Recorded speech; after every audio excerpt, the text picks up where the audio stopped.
5ನೇ ಕ್ಲಾಸ್ನ ಮಕ್ಕಳ ಜೊತೆ ನಾನಿದ್ದೇನೆ. ಒಂದೇ ಒಂದು ವರ್ಡ್ ಕೇಳಿದೆ, ಮನೋಹರವಾದದ್ದು ಅನ್ನುವಂಥ ವರ್ಡ್. ಇಷ್ಟೂ ಮಕ್ಕಳಿಗೆ ಮನೋಹರವಾದದ್ದು ಅನ್ನುವಂಥ ಪದ ಓದಕ್ಕೆ 5ನೇ ಕ್ಲಾಸಿನ ಮಕ್ಕಳಿಗೆ ಬರ್ತಾ ಇಲ್ಲ. ಸಾಹಿತ್ಯ ಅನ್ನುವಂಥ ಪದ ಓದಕ್ಕೆ ಬರ್ತಾ ಇಲ್ಲ.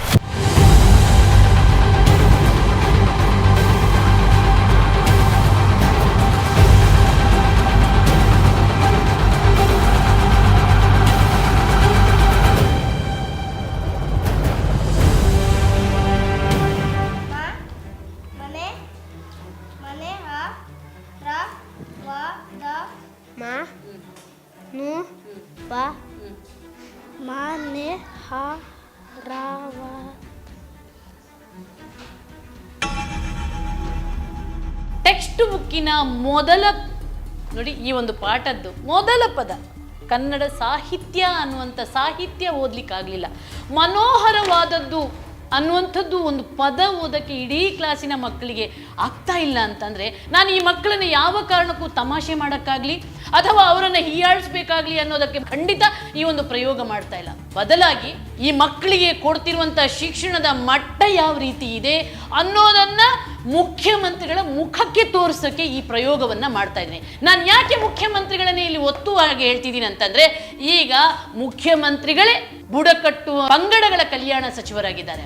ನೀವು ಇಲ್ಲಿ ಶಾಸಕರಾಗಿ, ಸಚಿವರಾಗಿ, ಮುಖ್ಯಮಂತ್ರಿಯಾಗಿ ಈ ಆದಿವಾಸಿ ಮಕ್ಕಳಿಗೆ ಒಂದು ಶಿಕ್ಷಣವನ್ನು ಸರಿಯಾಗಿ ಕೊಡಬೇಕು ಅನ್ನುವಂಥ ಒಂದು ಸಣ್ಣ ಮನಸ್ಸು ನಿಮಗೆ ಬಂದಿಲ್ಲಲ್ಲ, ಅದಕ್ಕಾಗಿ ನಮಗೆ ಬೇಜಾರಾಗ್ತಿರೋದು. ಇದು ಶಿಕ್ಷಣ ಅಲ್ಲ, ಶಿಕ್ಷೆ ಅಂತ ನಾನು ಘಂಟಾಘೋಷವಾಗಿ ಘೋಷಿಸ್ತಿದ್ದೀನಿ. ಯಾಕಂದ್ರೆ ನೀವು ಈ ನಾಡಿನ ಮುಖ್ಯಮಂತ್ರಿಯಾಗಿದ್ದೀರಿ, ನೀವು ಪರಿಶಿಷ್ಟ ಕಲ್ಯಾಣ ಸಚಿವರಾಗಿದ್ದೀರಿ. ನಿಮಗೆ ಇಷ್ಟು ಮಕ್ಕಳು, ಇಡೀ ರಾಜ್ಯದಲ್ಲಿ ಸಾವಿರಾರು ಬುಡಕಟ್ಟು ಮಕ್ಕಳ ಭವಿಷ್ಯವನ್ನ ಹಾಳು ಮಾಡಿದ ಪಾಪ ತಟ್ತಾ ಇರುತ್ತೆ.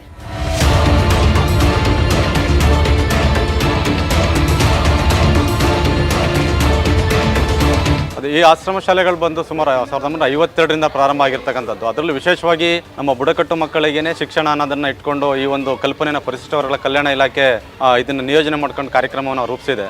ಅದು ಇಲ್ಲಿವರೆಗೆ 7ನೇ ತರಗತಿ ಡ್ರಾಪ್ಔಟ್ ಆಗ್ತಾ ಇದ್ರೆ, ಈಗ 8ನೇ ತರಗತಿ ಡ್ರಾಪ್ಔಟ್ ಆಗುವ ಸನ್ನಿವೇಶವನ್ನು ನಮ್ಮ ಇಲಾಖೆ ತಂದಿಟ್ಟಿದೆ. ಮತ್ತೆ ಏನು ಇವತ್ತು ತಲೆಮಾರಿನಿಂದ ದುಡ್ಕ ಬಂದಂಥ ನಮ್ಮ ಜನ ಇವತ್ತು 2ನೇ ತಲೆಮಾರಿಗೆ ನಮ್ಮ ಮಕ್ಕಳನ್ನ ಕೂಲಿ ವ್ಯವಸ್ಥೆಗೆ ತಳ್ಳುವಂಥ ಒಂದು ನಿಟ್ಟನ್ನು ಇಲಾಖೆ ತಂದು ಬಿಟ್ಟಿದೆ. ಶಿಕ್ಷಣದ ಬಗ್ಗೆ ಒಂದೂ ಕೂಡ ನಮ್ಮ ಇಲಾಖೆ, ಈ ಸರ್ಕಾರಗಳು ಗಮನನೇ ತಗೊಳ್ಳೋದನೆ ಹೆಸರು ಬದಲಾಯಿಸೋದ್ರಲ್ಲಿ ಮಾತ್ರ ಬಹಳ ನಿಸ್ಸೀಮ ಕೆಲಸವನ್ನ ಮಾಡಿದೆ. ಒಂದ್ಸತಿ ಬಿಜೆಪಿ ಸರ್ಕಾರ ಬಂದಾಗ ಮಹರ್ಷಿ ವಾಲ್ಮೀಕಿ ಆಶ್ರಮ ಶಾಲೆ ಅಂತ ಹೇಳಿ ರೂಪವನ್ನ ಕೊಡ್ತದೆ. ಮತ್ತೆ ಇವತ್ತು ನಮ್ಮ ಕಾಂಗ್ರೆಸ್ ಸರ್ಕಾರ ಬಂದಿದೆ, ಮಹರ್ಷಿ ವಾಲ್ಮೀಕಿ ಬುಡಕಟ್ಟು ಆಶ್ರಮ ಶಾಲೆ ಅಂತ. ಬರೀ ಹೆಸರುಗಳಲ್ಲಿ ನಮ್ಮನ್ನ ಅಳತೆ ಮಾಡ್ತಾ ಇದ್ದಾರೆ ಹೊರತು ಆ ಮಕ್ಕಳಿಗೆ ಗುಣಮಟ್ಟ ಶಿಕ್ಷಣ ಸಿಗ್ಬೇಕು ಅಂತ ಹೇಳಿ ಎಲ್ಲೂ ಕೂಡ ಆಗ್ತಾ ಇಲ್ಲ.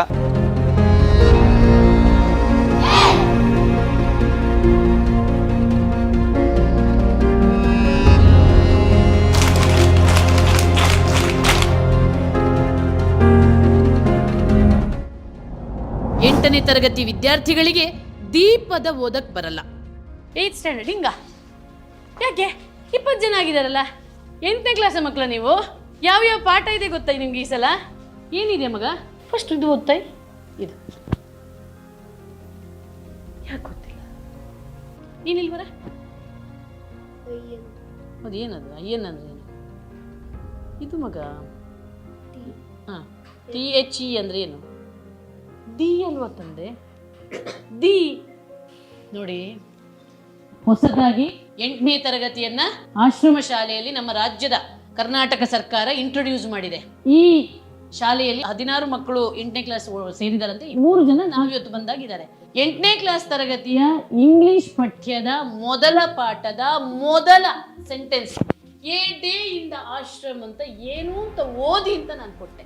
ಆದ್ರೆ ದುರಂತ ನೋಡಿ, ಈ ಮಗುವಿಗೆ ಇನ್ನು ಗೊತ್ತಾಗ್ತಿಲ್ಲ, ದಿ ಗೊತ್ತಾಗ್ತಿಲ್ಲ, ಆಶ್ರಮ ಅಂದ್ರೆ ಏನು ಅಂತ ಓದಕ್ಕೆ ಗೊತ್ತಾಗ್ತಿಲ್ಲ ಅಂತಂದ್ರೆ ಈ ಮಕ್ಕಳ ಕಲಿಕೆಯ ಮಟ್ಟ ಇವರಲ್ಲ. ಇವರಿಗೆ ನಾನು ಇವತ್ತು ಒಂದು ದಿನ ಕೂತ್ರು ಕೂಡ ಓದಿಸ್ಬೋದು, ಇವರಿಗೆ ಸಾಮರ್ಥ್ಯ ಇದೆ. ಆದರೆ ಶಿಕ್ಷಣ ವ್ಯವಸ್ಥೆಯ ದುಸ್ಥಿತಿಯನ್ನು ನೀವು ಒಮ್ಮೆ ಅರ್ಥ ಮಾಡ್ಕೊಳ್ಳಿ. ಮುಖ್ಯಮಂತ್ರಿಗಳೇ, ಒಂದು ಇಷ್ಟು ಅರ್ಥ ಮಾಡ್ಕೊಳ್ಳಿ ದಯವಿಟ್ಟು. ನೀವು ಸಾವಿರಾರು ಮಕ್ಕಳ ಭವಿಷ್ಯವನ್ನು ಕಗ್ಗೊಲೆ ಮಾಡುವಂಥ ಪಾಪವನ್ನು ಕಟ್ಟಿಕೊಂಡು ನಿಮ್ಮ CMನ ಅವಧಿಯನ್ನು ಮುಗಿಸ್ಬೇಡಿ. ನಿಮ್ಗೇನಾದರೂ ಹೆಸರು ಶಾಶ್ವತವಾಗಿ ಉಳಿಸ್ಕೋಬೇಕು ಅಂತಂದರೆ ನೀವು CM ಗಾದಿಯಿಂದ ಇಳಿಯುವ ಮುಂಚೆ ಈ ಆಶ್ರಮ ಶಾಲೆಯ ಶಿಕ್ಷಣ ವ್ಯವಸ್ಥೆಯನ್ನ ಕಡ್ಡಾಯವಾಗಿ ಶಿಕ್ಷಣ ಇಲಾಖೆಗೆ ಒಪ್ಪಿಸಿ. ಇದು ಟೀಚರ್ಸ್ ಕುಂತ್ಕೊಂಡು ಅವರ ಸ್ಟಾಫ್ ರೂಮ್ ಮಾಡ್ಕೊಂಡ್ರಂಥದ್ದು. ಇವತ್ತು ನೀವು ಬಂದಿದ್ದೀರಲ್ಲ ನನ್ನ ಕಾರಣಕ್ಕೆ ಇಲ್ಲಿ ಕೂರಿಸಿದಾರೆ ಬಿಟ್ರೆ, ಇಲ್ಲೆಲ್ಲ ಏನಾಗಿದೆ 7, 6, 7, 8 ಒಟ್ಟಿಗೆ ಕೂರುವಂಥದ್ದು, 4, 5, 6 ಒಟ್ಟಿಗೆ ಕೂರುವಂಥದ್ದು, 1, 2, 3, 4 ಒಟ್ಟಿಗೆ ಕೂರುವಂಥ ಪದ್ಧತಿ ಇರೋದು. ಇಲ್ಲಿ ಶಿಕ್ಷಣ ಅಂದರೆ ಏನಂತಾನೆ ಗೊತ್ತಿಲ್ಲದೆ ಇರೋ ವ್ಯವಸ್ಥೆ ಇರೋದು. ಈ ಪರಿಶಿಷ್ಟ ವರ್ಗಗಳ ಕಲ್ಯಾಣ ಇಲಾಖೆ ಅವ್ರಿಗೆ ಶಿಕ್ಷಣದ ಬಗ್ಗೆ ಅರಿವಿಲ್ಲ ಮೇಡಮ್. ಅವ್ರಿಗೆ ಶಿಕ್ಷಣ ಕೊಡ್ಬೇಕನ್ನೋದು ಯಾವುದೇ ಕಾರಣಕ್ಕೂ ಅವ್ರಿಗೆ ಗೊತ್ತಿಲ್ಲ, ಅವ್ರಿಗೆ ಅದರ ಅರ್ಹತೆನೂ ಇಲ್ಲ ಬಿಡಿ. ನಮಗೆ ಪೂರಕವಾದ ವ್ಯವಸ್ಥೆ ಮಾಡಿ ಮಕ್ಕಳಿಗೆ, ಅವ್ರಿಗೆ ಯೂನಿಫಾರ್ಮ್ ಸರಿ ಮಾಡಿ, ಟೆಕ್ಸ್ಟ್ ಬುಕ್ ಕರೆಕ್ಟ್ ಮಾಡಿ, ರೂಮ್ ಸಪ್ರೇಟ್ ಮಾಡಿ, ಎಲ್ಲನೂ ಕೊಟ್ಟ ಮೇಲೆ ಮಾಡಿ. ಅದನ್ನು ಬಿಟ್ಟು ನೀವು ಇಷ್ಟ ಬಂದಂಗೆ ಮಾಡಿಬಿಟ್ರೆ ಆಶ್ರಮ ಶಾಲೆಗೂ 8ನೇ ಕ್ಲಾಸ್ಗೂ ವ್ಯತ್ಯಾಸ ಏನು? 1 to 7th ಅದೇ ಸಿಸ್ಟಮು, 8ನೇ ಕ್ಲಾಸ್ಗೂ ಅದೇ ಸಿಸ್ಟಮ್ ಆದರೆ ಏನು ಬದಲಾವಣೆ? ಇಲ್ಲಿ ಆಯಾಗಳು ಬೇಕಾಗಿದೆ, ಕೇರ್ ಟೇಕರ್ಗಳು ಬೇಕಾಗಿದೆ, ಜೊತೆಗೆ ಅಟೆಂಡರ್ಗಳು ಬೇಕಾಗಿದೆ, ಕಂಪ್ಯೂಟರ್ ಓದೋ ಶಿಕ್ಷಕರು ಬೇಕಾಗಿದೆ, ಬೇರೆ ಬೇರೆ ಫಿಸಿಕಲ್ ಎಜುಕೇಶನ್ ಶಿಕ್ಷಕರು ಬೇಕಾಗಿದೆ, ಬೇರೆ ಬೇರೆ ಶಿಕ್ಷಕರು ಬೇಕಾಗಿದೆ. ಈಗ ಇರುವಂತ 200, 300 ಏನು ಸ್ಟಾಫ್ಗಳಿದ್ದಾರೆ, ಅವರ ಭವಿಷ್ಯ ಹಾಳಾಗುತ್ತೆ ಅಂತ ಇಲ್ಲಿ ಸಾವಿರಾರು ಮಕ್ಕಳ ಭವಿಷ್ಯವನ್ನ ನೀವು ಕಗ್ಗೊಲೆ ಮಾಡ್ತಿದ್ದೀರಂದ್ರೆ ಅದು ಮಹಾಪರಾಧ ಆಗುತ್ತೆ. ಒಂದು ವೇಳೆ ಈ ಬಾರಿ ಆದ್ರೂ ಕೂಡ ಆಶ್ರಮ ಶಾಲೆಯನ್ನ ಶಿಕ್ಷಣ ಇಲಾಖೆಗೆ ಕೊಡ್ಲಿಲ್ಲ ಅಂತಂದ್ರೆ ಈ ಮಕ್ಕಳನ್ನೆಲ್ಲ ಕರ್ಕೊಂಡು ಬಂದು ವಿಧಾನಸೌಧದ ಮುಂದೆ ಪ್ರತಿಭಟನೆ ಮಾಡಬೇಕಾಗತ್ತೆ ಅಂತ ಜರ್ನಲಿಸ್ಟ್ ಆಗಿ ನಾನು ನಿಮ್ಗೆ ಹೇಳ್ತಾ ಇದ್ದೀನಿ. ಯಾಕಂದ್ರೆ ಇದು ಮಕ್ಕಳ ಭವಿಷ್ಯದ ಪ್ರಶ್ನೆ, ಈ ಒಂದು ಇಡೀ ಜನಾಂಗದ ಉಳಿವಿನ ಪ್ರಶ್ನೆ ಆಗತ್ತೆ. ಹಾಗಾಗಿ ಹೋರಾಟದ ಬಿಸಿ ತಟ್ಟೋ ಮುಂಚೆ ಈ ವ್ಯವಸ್ಥೆಯನ್ನ ಸರಿಪಡಿಸಿ ಅಂತ ಅತ್ಯಂತ ಕಳಕಳಿಯಿಂದ, ಅತ್ಯಂತ ವಿನಮ್ರವಾಗಿ ನಿಮ್ಗೆ ಮನವಿ ಮಾಡ್ತಾ ಇದ್ದೀವಿ. ಅಧಿಕಾರಿಗಳ ಮುಖಕ್ಕೆ ಇದರ ಸತ್ಯ ದರ್ಶನವನ್ನ ಇಡ್ತಾ ಇದ್ದೀನಿ.